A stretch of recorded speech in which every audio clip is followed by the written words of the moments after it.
It's difficult to decide between the many options that are there, and I've mentioned that out of the efficacious regimens that are there and that are being commonly used, there isn't one clear winner that the data suggests should be uniformly used in the second-line setting. But the one message that has come across quite clearly is that single-agent everolimus therapy, everolimus being an oral mTOR inhibitor that has been on the market for TKI pretreated kidney cancer for many years, should no longer be considered a standard of care in the second and likely also not in the third-line setting. Everolimus was inferior on randomized trials when compared to cabozantinib. It was inferior to single-agent nivolumab.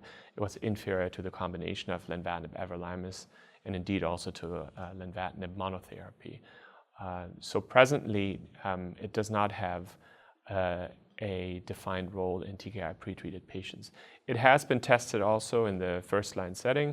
There was the phase 2 RECORD-3 trial that was published in the Journal of Clinical Oncology a couple of years ago that tested its utility in the first-line setting, and that was a non-inferiority trial that tried to prove its non-inferiority to sunitinib in untreated patients regardless of risk status. That was a negative study. It was indeed found to be inferior.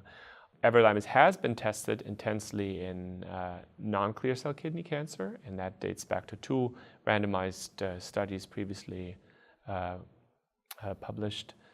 The ASPEN and the ESPN trials both tested sunitinib versus everolimus in untreated metastatic non-clear cell kidney cancer variants.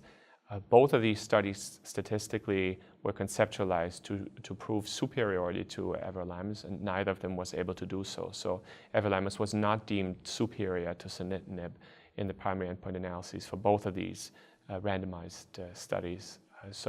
Again, while it has shown some efficacy across various non-clear cell phenotypes, specifically chromophobe kidney cancers and also to some extent papillary kidney cancers, there was not the sense that it was clearly superior to kinase inhibitor therapy, and again, it would not be considered a standard in that setting.